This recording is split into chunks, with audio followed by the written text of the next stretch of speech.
Ya, demokrasi itu mensyaratkan kebebasan yang seluas-luasnya, kebebasan berserikat dan berkumpul, ya. Dan sebenarnya konstitusi kita kan sudah menjamin itu. Artinya konstitusi kita memang demokratis, gitu ya.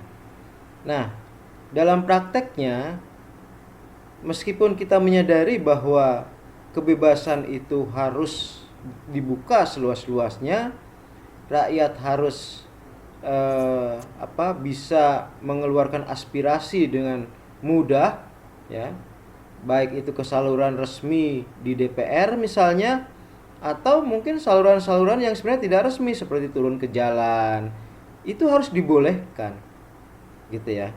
Baik saluran resmi melalui aspirasi di DPR ataupun turun ke jalanan, itu harus dijamin dan tidak boleh ada ancaman hukum kepada orang yang sedang menyalurkan aspirasi itu, gitu ya. Kita lihat prakteknya misalnya ketika demo buruh, gitu kan.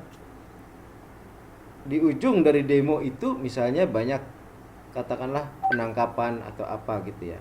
Kalau ada demo mahasiswa juga misalnya ada, katakanlah, dampak-dampak hukum kepada mahasiswa. Nah, itu seharusnya diminimalisir. Dalam iklim demokrasi, rakyat itu harus memiliki kebebasan untuk berperan serta dalam setiap pengambilan kebijakan, apalagi ya pengambilan kebijakan yang merugikan rakyat.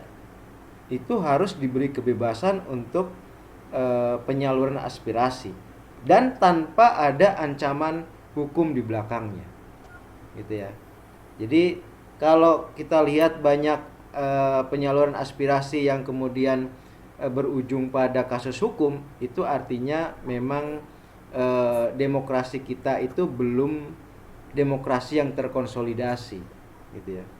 Belum demokrasi yang terkonsolidasi, dan itu diafirmasi oleh indeks demokrasinya di Ekonomis. Kalau Anda baca, coba cari di Google indeks demokrasi, demokrasi indeks di Ekonomis.